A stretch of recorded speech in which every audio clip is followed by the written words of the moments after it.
اللهم صل على محمد النبي الأمي وعلى آله وسلم تسليما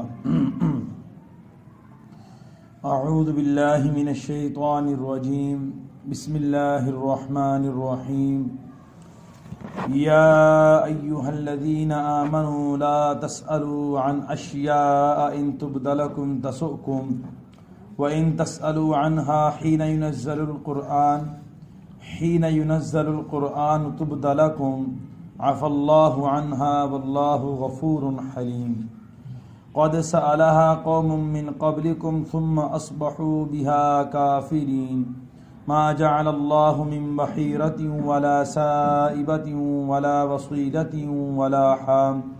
ولا حام ولكن الذين كفروا يفترون على الله الكذب وأكثرهم لا يعقلون۔ ترجمہ: اے ایمان والو، مت سوال کرو ایسی چیزوں کا کہ اگر ان چیزوں کے بارے میں تمہارے سامنے بیان کر دیا جائے تو تم کو بری لگیں، اور اگر تم ان چیزوں کے بارے میں سوال کرو جس وقت میں قرآن پاک اتارا جا رہا ہے تو وہ چیزیں تمہارے سامنے ظاہر کر دی جائیں گی۔ اللہ تعالیٰ نے ان چیزوں کے بارے میں تم سے درگزر کیا، اور اللہ تعالیٰ بہت زیادہ معاف کرنے والے، خوب تحمل کرنے والے ہیں۔ تحقیق کے ان چیزوں کے بارے میں سوال کر چکی ایک جماعت جو تم سے پہلے تھی، پھر اس جماعت نے ان چیزوں کا انکار کر دیا۔ اللہ تعالیٰ نے نہیں مقرر کی بحیرہ، اور نہ ہی مقرر کی سائبہ، نہ ہی مقرر کی وسیلہ، اور نہ ہی مقرر کی حامی، لیکن وہ لوگ جنہوں نے کفر کیا اللہ تعالیٰ پہ جھوٹ گڑتے ہیں، اور ان میں سے اکثر کو عقل نہیں ہے۔ تو آج پھر ایک بہت بہترین اسلوب کی طرف اللہ تعالیٰ نے یہاں پر اشارہ کیا۔ قرآن پاک سارا کا سارا انسانیت کو بنانے کے لیے آیا ہے، ہر قدم پہ ہماری رہنمائی کی ہے۔ بہت سے لوگ ایسے دنیا کے اندر ان کو خام خواہ ایک مسئلہ اصالتاً صراحتاً اللہ تعالیٰ کا حکم موجود ہے، لیکن کچھ لوگوں کو خام خواہ ایک کھرک ہوتی ہے کہ وہ اس مسئلے کی کھال اتارنے شروع کر دیتے ہیں، جسے ہم کہتے ہیں کہ بال کی کھال اتارنا، وہ بال کی کھال اتارنا شروع کر دیتے ہیں۔ جب ایک مسئلہ چھنایا ہم تک پہنچ گیا، ہمیں بلا ضرورت ہمیں خام خواہ کیا ہے کہ ہم اس کی تحقیق کرنی شروع کر دیں۔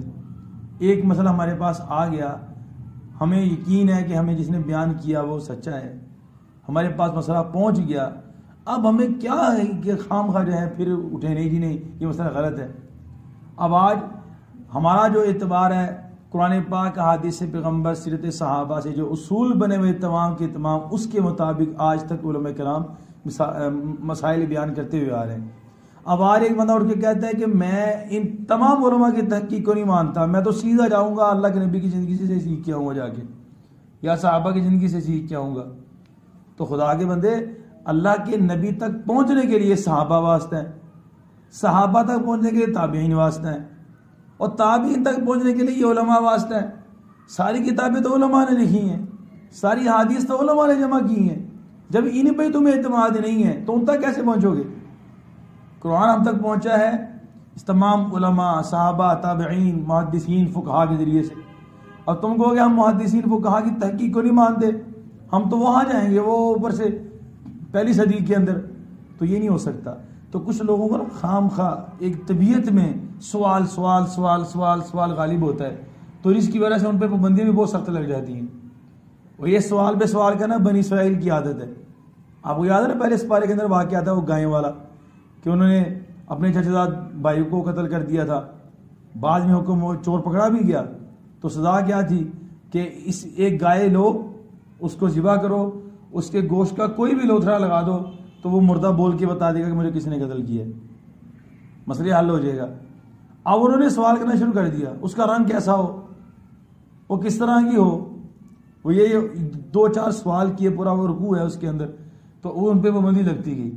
اس طرح کی گائے ہو، اس طرح کا رنگ ہو، وغیرہ وغیرہ کرتے کرتے تو یہی سلسلہ اللہ کے نبی صلی اللہ علیہ وسلم کے صحابہ کے اندر سے بھی کسی سے سوال ہو گیا. ایک صحابی انہوں سے سوال کر دیا، انہوں نے، اقرا بن حابس ان کا نام ہے رضی اللہ تعالیٰ. تو جب حج کی فرضیت آئی، حج کی فرضیت آنے کے بعد اب اللہ تعالیٰ نے حکم دے دیا حج کرنا ہے. اب ہمارے لیے کیا حکم تھا کہ خاموشی کے ساتھ اللہ کے نبی کا عمل دیکھتے کہ اللہ کے نبی نے کیا کیا. اب صحابی رسول نے سوال کرنا شروع کر دیا، یا رسول اللہ ہر سال حج کرنا فرض ہے؟ ایک دعا سوال کیا، اللہ کے نبی خاموش ہو گئے. پھر سوال کیا، یا رسول اللہ ہر سال حج کرنا فرض ہے؟ پھر اللہ کے نبی خاموش ہو گئے. تیسری دفعہ پھر سوال کیا، اللہ کے رسول کیا حج جو ہے ہر سال کرنا فرض ہے؟ اللہ کے نبی غصے ہو گئے.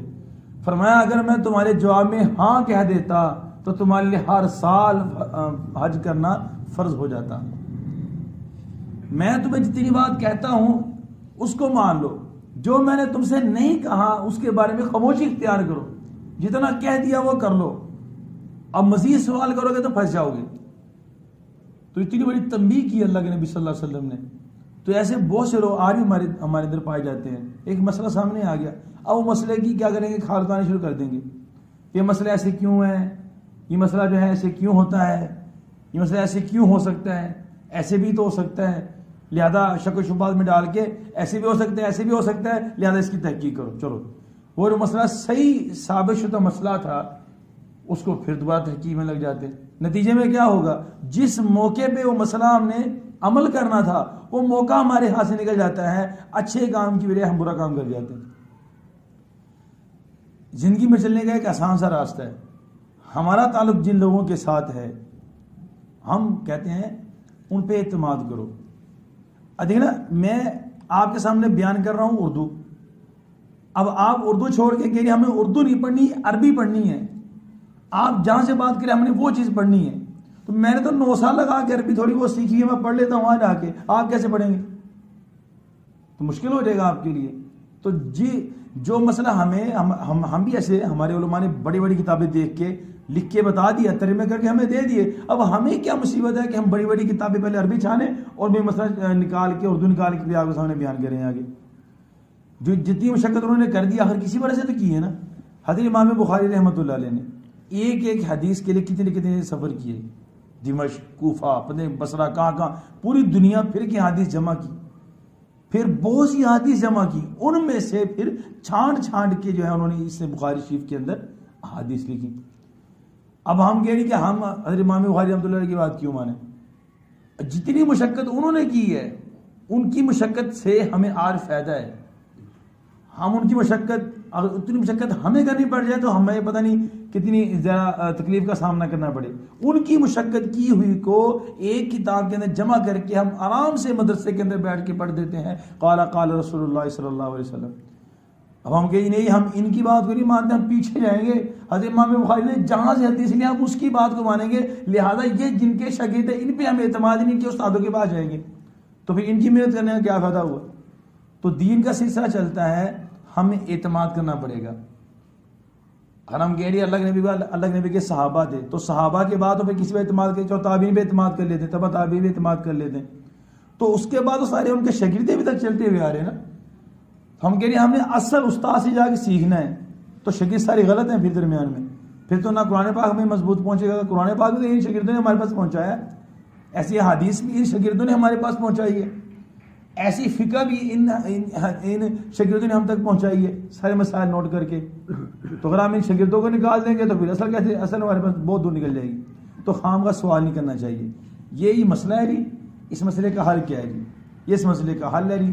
الحمدللہ، اللہ کا شکر ہے مجھے جو ہے اس مسئلے کا حل مل گیا. الحمدللہ، اللہ کا شکر ہے. اس پہ انسان کو اکتفا کرنا چاہیے. دوسرا، وَإِن تَسْأَلُوا عَنْهَا حِينَ يُنَزَّلُ الْقُرْآنُ، اگر یہ آپ سے سوال کریں ان چیزوں کے بارے میں جس وقت میں قرآن پاک کا نزول ہو رہا ہے، یعنی وحی کے زمانے میں سوال کریں گے تو پھر تو ان کو جواب مل جائے گا. وحی کے زمانے میں سوال نہیں کریں گے تو ان کو جواب نہیں ملے گا. تو وحی کا زمانہ صرف اور صرف اللہ کے نبی صلی اللہ علیہ وسلم کا زمانہ ہے. اس میں ختم نبوت کی طرف اشارہ ہے کہ اللہ کے نبی صلی اللہ علیہ وسلم کے دنیا سے پردہ فرما جانے کے بعد کسی دجال اور کذاب پر وحی نہیں آ سکتی. جیسے کہ بہت سے قادیانی کہتے ہیں کہ ہمارے مرزا پر تو وحی آتی تھی، وہ فرشتے کا نام بھی بتاتے کہ اس کا نام ٹی جی تھا. تو یہ اللہ کے نبی صلی اللہ علیہ وسلم کے بعد کسی پر بھی جو ہے وحی نہیں آ سکتی، ختم، سلسلہ ختم۔ جو کہتا ہے کہ میرے بعد آسمان کی وحی آتی ہے اللہ کے نبی کے جانے کے بعد دعویٰ کرتا ہے، اس سے بڑا دجال اور کذاب دنیا کے اندر کوئی نہیں ہے۔ پھر آگے بس تھوڑی سی بات ختم کر دیتے ہیں۔ یہاں پر کچھ نا نام آئے ہیں، بحیرہ، صائبہ، وسیلہ، حام، یہ اصل میں جانوروں کے نام ہیں۔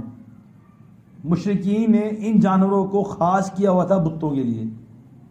پہلا بحیرہ، بحیرہ کہتے تھے اس جانور کو، اس نر جانور کو جس کا دودھ جو ہے انہوں نے بتوں کے نام پہ وقف کیا ہوا تھا کہ اس کا دودھ ہے صرف بتوں کے لیے ہے، اس کو باقی کوئی بھی انسان، حیوان کوئی بھی استعمال نہیں کر سکتا، اس کو کہتے تھے بحیرہ۔